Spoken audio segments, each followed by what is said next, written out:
कोई ਇਹੋ जी गल नहीं जिहड़ी पंजाब नाल संबंध ना रखदी होवे ते ना होई होवे। ਜਦੋਂ ਨੌਜਵਾਨੀ ਆ ਉਹਨਾਂ ਨੇ ਇੱਕ ਨਵੇਂ ਫਲਸਫਿਆਂ ਨੂੰ ਕਿਸੇ ਵੱਖਰੇ ਢੰਗ ਨਾਲ ਸਮਝਣਾ, ਜਿਨ੍ਹਾਂ ਨੇ ਉਹ ਹੰਢਾਇਆ ਹੋਇਆ ਪੰਜਾਬ 'ਚ ਜਿਹੜਾ ਇੱਕ ਦੌਰ ਚੱਲਿਆ ਸੀ, ਸਰਕਾਰਾਂ ਨੇ ਜਿਹੜੇ ਸਾਡੇ ਤੇ ਜ਼ੁਲਮ ਕੀਤੇ ਆ ਉਹ ਹੰਢਾਏ ਹੋਏ ਆ, ਉਹਨਾਂ 'ਚ ਇੱਕ ਮਾਨਸਿਕਤਾ 'ਚ ਡਰ ਪਿਆ, ਉਹ ਉਹਨਾਂ ਦੇ ਅਵਚੇਤਨ ਮਨ 'ਚ ਵੀ ਪਿਆ।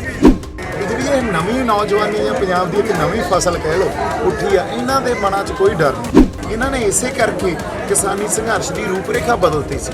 ਸੋ ਇਹਨਾਂ ਦੋਨਾਂ ਗੱਲਾਂ ਨੂੰ ਕਿਤੇ ਨਾ ਕਿਤੇ ਸਾਨੂੰ ਇੱਕ ਸੈਂਟਰ ਪੁਆਇੰਟ ਤੇ ਆ ਕੇ ਇਹਨਾਂ ਗੱਲਾਂ ਨੂੰ ਸਮਝ ਕੇ ਇਕੱਠੇ ਹੋ ਕੇ ਏਕੇ 'ਚ ਚੱਲਣਾ ਪਊਗਾ। शांतमय तरीके से युवाओं ने आंदोलन में सहयोग दिया है, यह कहना है फिल्म अदाकार दीप सिद्धू का।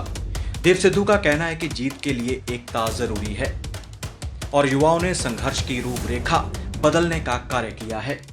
ਕਿਸਾਨੀ ਸੰਘਰਸ਼ ਸਾਡਾ ਜਿਹੜਾ ਆਲਰੇਡੀ ਚੱਲ ਰਿਹਾ ਉਹਦੇ ਲਈ ਇੱਕ ਏਕੇ ਦਾ ਸੰਦੇਸ਼ ਜਾਂ ਏਕੇ ਦੀ ਇੱਕ ਜਿਹੜੀ ਸਾਡੇ ਅੰਦਰ ਭਾਵਨਾ ਹੋਣੀ ਚਾਹੀਦੀ ਆ, ਉਹਦਾ ਇੱਕ ਸੰਦੇਸ਼ ਸਾਰਿਆਂ 'ਚ ਆ ਕੇ ਆਪਾਂ ਵੰਡਿਆ ਜੀ। ਸਾਰੀ ਸੰਗਤ ਇਕੱਠੀ ਹੋਈ ਸੀ, ਇਹੀ ਗੱਲਾਂ ਬਾਤਾਂ ਹੋਈਆਂ, ਇਹੀ ਦੋ ਵਿਸ਼ੇ ਡਿਸਕਸ ਹੋਏ। ਦੇਖੋ ਨੌਜਵਾਨੀ ਨੇ ਸਾਡਾ ਜੋ ਸੰਘਰਸ਼ ਜਿਸ ਤਰ੍ਹਾਂ ਲੜਿਆ, ਜੋ ਜਾਬਤੇ 'ਚ ਰਹਿ ਕੇ ਸ਼ਾਂਤਮਈ ਇੱਕ ਡੈਮੋਕ੍ਰੈਟਿਕ ਵੇ 'ਚ ਸੰਘਰਸ਼ ਲੜਿਆ, ਚਾਹੇ ਤੁਸੀਂ 26 ਨਵੰਬਰ ਦੇਖ ਲਓ, ਨੌਜਵਾਨਾਂ ਨੇ ਦਿੱਲੀ ਦੀਆਂ ਸਾਨੂੰ ਸਰਹੱਦਾਂ 'ਤੇ ਜਾ ਕੇ ਬਿਠਾਇਆ। 26 ਨਵੰਬਰ ਨੂੰ, ਫਿਰ 26 ਜਨਵਰੀ ਨੂੰ ਵੀ ਨੌਜਵਾਨ ਜਾਬਤੇ 'ਚ ਰਹੇ। ਨੌਜਵਾਨਾਂ ਨੇ ਕੋਈ ਦਿੱਲੀ ਜਾ ਕੇ ਕਿਸੇ ਤਰ੍ਹਾਂ ਦੀ ਹਿੰਸਾ ਨਹੀਂ ਕੀਤੀ ਜਾਂ ਕਿਸੇ ਘਰ ਨੂੰ, ਕਿਸੇ ਦੁਕਾਨ ਨੂੰ ਜਿਵੇਂ ਲੁੱਟਾਂ ਖੋਹਾਂ ਕਰਦੇ ਆ ਲੋਕ, ਕੁਛ ਕੀਤਾ ਹੋਵੇ ਸਾਡੇ। ਸੋ ਨੌਜਵਾਨਾਂ ਨੇ ਤਾਂ ਬੜੀ ਜ਼ਿੰਮੇਵਾਰੀ ਆਪਦੀ ਨਿਭਾਈ ਆ, ਇਸ ਲਈ ਮੈਨੂੰ ਨੌਜਵਾਨੀ ਤੇ ਮਾਣ ਆ ਤੇ ਇਹ ਆਪਦੀ ਜ਼ਿੰਮੇਵਾਰੀ ਨੂੰ ਸਮਝਦੇ ਵੀ ਆ।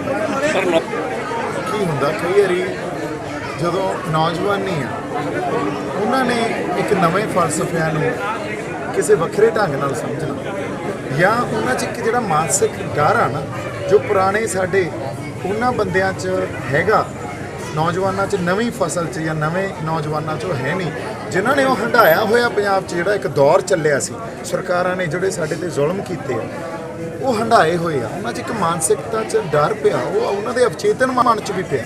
ਜਿਹੜੀ ਇਹ ਨਵੀਂ ਨੌਜਵਾਨੀ ਆ ਪੰਜਾਬ ਦੀ ਇੱਕ ਨਵੀਂ ਫਸਲ ਕਹਿ ਲਓ ਉੱਠੀ ਆ, ਇਹਨਾਂ ਦੇ ਮਨਾਂ 'ਚ ਕੋਈ ਡਰ ਨਹੀਂ। ਇਹਨਾਂ ਨੇ ਇਸੇ ਕਰਕੇ ਕਿਸਾਨੀ ਸੰਘਰਸ਼ ਦੀ ਰੂਪਰੇਖਾ ਬਦਲਤੀ ਸੀ।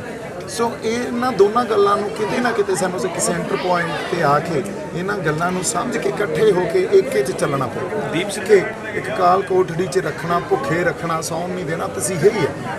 ਤਸੀਹੇ ਹੀ ਆ ਵੀ ਤੁਹਾਨੂੰ ਇੱਕ ਸੋਲਿਟਰੀ ਕਨਫਾਈਨਮੈਂਟ 'ਚ ਹਾਈ ਸਿਕਿਉਰਿਟੀ 'ਚ ਰੱਖ ਦੇਣਾ, ਤੁਹਾਨੂੰ ਖੋਲ੍ਹਦੇ ਹੀ ਨਹੀਂ, ਤੁਸੀਂ 24 ਘੰਟੇ ਬੰਦ ਹੋ। ਸੋ ਤਸੀਹਿਆਂ ਦੇ ਰੂਪ ਹੀ ਹੁੰਦੇ ਆ ਇਹ। ਸੋ ਜਦੋਂ ਔਰ ਜੇਲ੍ਹ 'ਚ ਆਪਦੇ ਆਪ 'ਚ ਰਹਿਣਾ ਇੱਕ ਤਸੀਹਾ। ਸੋ ਇਸ ਕਰਕੇ ਇਹ ਤਾਂ ਹਮੇਸ਼ਾ ਹਰ ਸੰਘਰਸ਼ੀ ਬੰਦੇ ਨਾਲ ਹੁੰਦਾ ਹੋਊਗਾ।